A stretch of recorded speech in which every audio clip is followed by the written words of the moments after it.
दोस्तों आज इस वीडियो में हम लोग बात करने वाले हैं शुगर केन जिसको बोलते हैं सैक्रम ऑफिशिनेरम और इसके कल्टीवेशन के बारे में बात करेंगे। तो जो सोर्स ऑफ मैंने मटेरियल्स लिए हैं वो है निमराज सुंडा की बुक से। तो उसको हम लोग डिटेल में डिस्कस करेंगे जो कि क्रिस्प फॉर्म में दिया हुआ है। तो इस तरह के बहुत से वीडियो ऑलरेडी मैंने बनाए हैं इस बुक के लेके मटेरियल्स को। उसका जो लिंक है आपको डिस्क्रिप्शन बॉक्स में मिलेगा। अगर आप लोग नहीं देखे हैं तो उसको भी जाके देखिए, आपको बेनिफिट करेगा।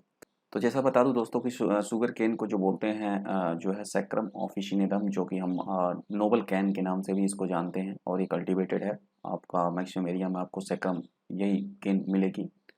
और सैक्रम ऑफिशिनेरम पर मैक्सिमम जो इंडिया में देखोगे जो काम किया है ओटीएस वेंकट रमन ने किया है।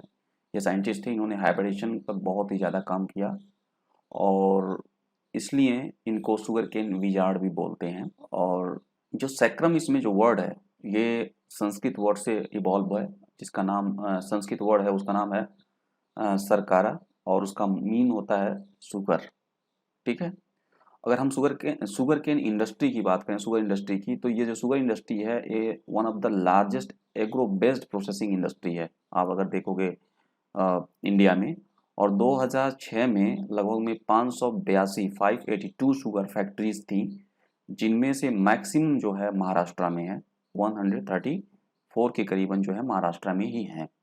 और एक्चुअली जो शेयर देखोगे कारपोरेट सेक्टर का और प्राइवेट सेक्टर का, तो सबसे ज़्यादा कारपोरेट जो है कोऑपरेटिव सेक्टर, कोऑपरेटिव सेक्टर में ज़्यादा है 317 और प्राइवेट सेक्टर में 203। और उसके बाद जो है वो रिमेनिंग जो है वो गवर्नमेंट के द्वारा है। तो दोनों को दे सकते हो। मैक्सिमम जो है वो either as a cooperative sector में है या तो प्राइवेट सेक्टर में है। ठीक है। अगर हम एरिया को देखें पूरे वर्ल्ड में, तो सबसे ज़्यादा एरिया इंडिया के पास है, उसके बाद ब्राज़ील है और क्यूबा है। लेकिन वहीं जब हम बात प्रोडक्शन की करते हैं तो उसमें देखेंगे कि ब्राज़ील जो है सबसे ज़्यादा प्रोडक्शन करता है और इंडिया सेकंड पे आता है और थर्ड पे चाइना आता है। ठीक है। और प्रोडक्टिविटी पर यूनिट लैंड, अगर हम प्रोडक्शन की बात करें जिसको हम प्रोडक्टिविटी बोलते हैं पर यूनिट एरिया में, मीन्स हेक्टेयर में कितना प्रोड्यूस होता है, तो सबसे ज़्यादा पेरू करता है जो कि 115 टन पर हेक्टेयर। उसके बाद ऑस्ट्रेलिया। अगर वही बात हम इंडिया में करें जैसे, तो हम देखेंगे कि एरिया जो है मैक्सिमम यूपी में है, देन महाराष्ट्र में है, उसके बाद आपका तमिलनाडु में है। ठीक है। प्रोडक्शन की भी अगर बात करें तो यूपी का मैक्सिमम है, then Maharashtra same trend follow कर रहा है, बट थर्ड पर जो है कर्नाटका है।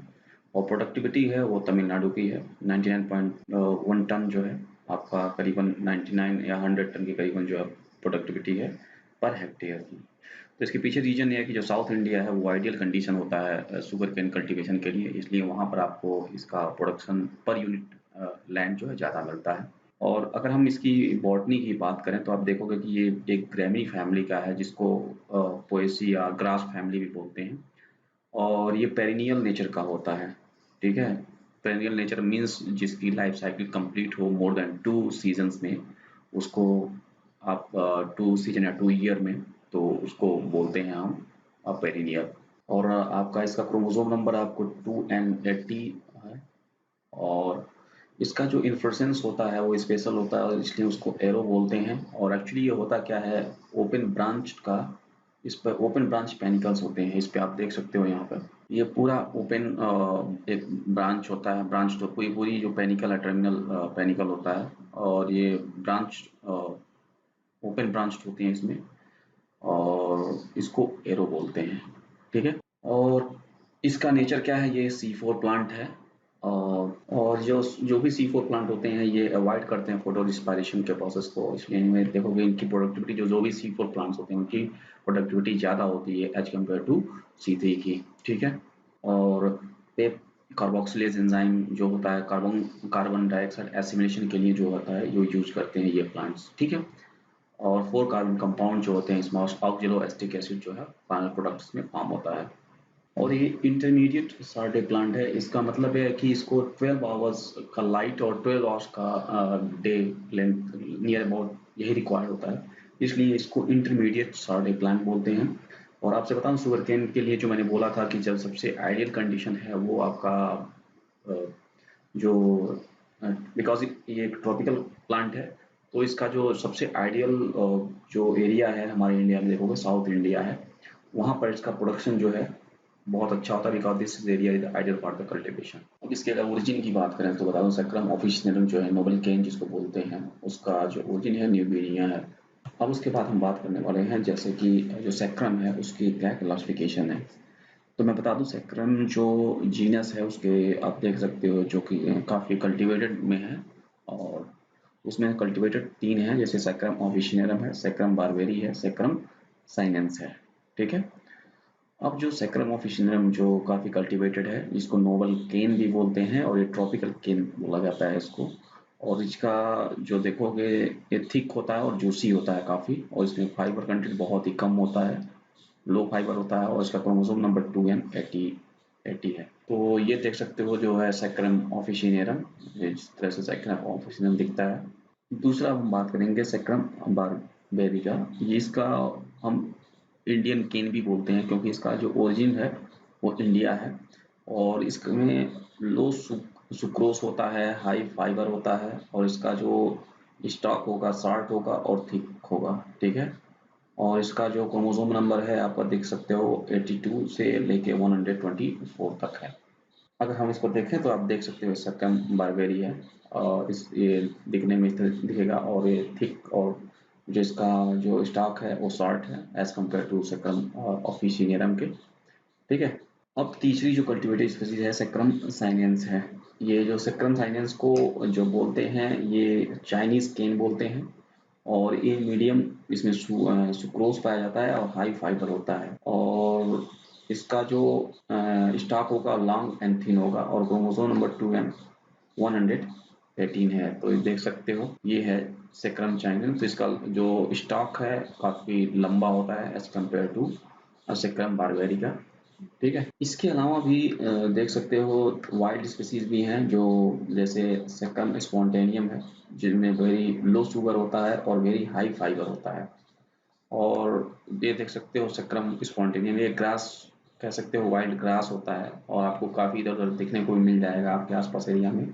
ये भी शुगर केन के ही सैक्रम का ही एक स्पीसीज है जो स्पॉन्टेनियम है पूरे वाइल्ड है। उसके बाद एक है सैक्रम और रोबस्टम इसमें वेरी लो शुगर पाया जाता है और ये है आपका रोबस्टम जो इसका स्टॉक देख सकते हो बहुत ही छोटा छोटा होता है। इस बीच में जो नोट्स जो होते हैं काफ़ी होते हैं और इंटर नोट्स की जो लेंथ होती है वो बहुत कम होती है। तो ये है ये भी एक तरह से वाइल्ड ही है और इसमें लो शुगर कंटेंट है। ठीक है। तो ये तो था about the classification of the sugar cane according to the different species. और जो सैक्रम जेनरा है उसके अंदर आपसे बता दिया सैक्रम ऑफिशियनम और सैक्रम बारबेरी और साइनेंस ये 3 कल्टीवेटेड हैं। उसमें वाइल्ड में जो है स्पॉन्टेनियम है और रोबस्टम है। ठीक है। अब हम बात करने वाले हैं सीड एंड सोइंग की। तो मैं बता दूं जैसे कि जो मटेरियल यूज़ करते हैं हम सोइंग के लिए उसको हम बोलते हैं सेट। और जो ऊपर का पोर्शन 1/3 है और हाफ पोर्शन जो इमेच्योर पोर्शन होता है कैन का वो बहुत ही आइडियल होता है फॉर द जर्मिनेशन के लिए। ऐसा क्यों? इसमें जो होता है हाई ग्लूकोज कंटेंट होता है। ठीक है। और अगर आपको 3 बटेड सेट्स को फील्ड में शो करना है तो आपको 35 to 40,000 सेट्स की रिक्वायरमेंट होगी जो कि आपको 75 to 80 क्विंटल केन उसके लिए रिक्वायर्ड होगा अगर आपको 35 से 40,000 सेट्स बनाने हैं 3 बट का। तो ठीक है। और याद रखिएगा सेट को जरूर ट्रीट कर लीजिए 5.5% सोल्यूशन ऑफ एगलॉल और एरिटोन इनको क्योंकि रेड रॉट जो एक डिजीज है ये वो सीड बॉर्न होता है। तो अगर नहीं करोगे तो आपके चांसेस हैं कि इस जो है इसका इन्फेक्शन हो सकता है। अगर हम टाइम ऑफ प्लांटिंग की बात करें तो इंडिया में 3 तरह की प्लांटिंग ऑटमन है अर्धसाली और एकसाली इस तरह की प्लांटिंग होती है। ऑटमन को हम अक्टूबर में नॉर्थ इंडिया में शो करते हैं और अर्धसाली है जून से जुलाई है। असाली मेनली आपको महाराष्ट्र और साउथ इंडिया में इसका इस तरह का कल्टीवेशन होता है और इसके लिए 15 से 18 मंथ्स रिक्वायर्ड है असाली के लिए। जबकि एक साली के लिए एक 1 ईयर्स रिक्वायर्ड है और नॉर्थ इंडिया में पॉपुलर है और जनवरी से फरवरी में इसका जो है सोइंग होता है। अगर हम बात करें प्लांटिंग मेथड का तो आपको बता दें यहाँ पर देखोगे आपको 3 प्लांटिंग मेथड एक flat planting, furrow planting and trench planting ये मेथड्स फॉलो होता है जिसमें कि आपका फ्लैट प्लांटिंग में 8 से 10 सेंटीमीटर जो है सैलो फरो बनाते हैं 75 to 90 सेंटीमीटर के रो मेंटेन करके। ठीक है। और एक कॉमनली नॉर्थ इंडिया में फॉलो किया जाता है। जो फरो प्लांटिंग है ये स्पेशली हैवी सॉइल में फॉलोड होता है, और इसमें थोड़ी डीप फरो बनाते हैं, 20 सेंटीमीटर डीप फरो इन साउथ इंडिया में, और 10 to 15 centimetre deep furrow in north India में, अगर अगर आपको फरो प्लांटिंग करनी है तो, ठीक है। और ट्रेंच मेथड्स जो है स्पेशली टाल ग्रोइंग जो केन होती हैं उनमें लॉजिंग की समस्या आएगी, स्पेशली कहाँ, कोस्टल एरिया में, क्योंकि वहाँ पर जो है साइक्लोन्स की प्रॉब्लम्स आती हैं, जो विंड स्पीड ज़्यादा होती है, तो ऐसे में आपको ट्रेंच मेथड यूज करते हैं, ठीक है। अब हम बात करते हैं मैन्योर एंड फर्टिलाइजर का। तो आपसे बता दूं, शुगर केन एक बहुत ही हैवी फीडर क्रॉप्स है, तो आप देखोगे नाइट्रोजन जो है 120 से 150 केजी, और 80 केजी आपका फास्फोरस, और पोटास है 60 केजी, इसको रिक्वायर्ड है एज ए ब्लैंकेट एप्लीकेशन, ठीक है। लेकिन याद रखिएगा, हाई डोज ऑफ नाइट्रोजन अगर आपने राइपेनिंग के स्टेज पर अप्लाई रहेगा, अप्लाई कर दिया आपने, तो उस स्टेज पे का सुक्रोज कंटेंट जो केन में डिक्रीज हो जाएगा, ठीक है। तो अगर जो सोर्स ऑफ नाइट्रोजन की अगर हम बात करें, कौन सा बेस्ट सोर्स है, तो अगर नॉर्मल सॉइल है अगर आपकी, तो ammonium sulphate is the best source for the nitrogen.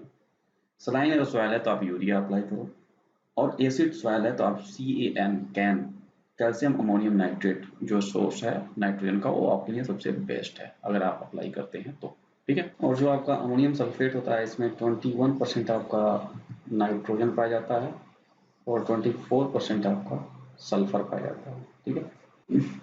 और आपको पता होगा यूरिया में तो 46% नाइट्रोजन है।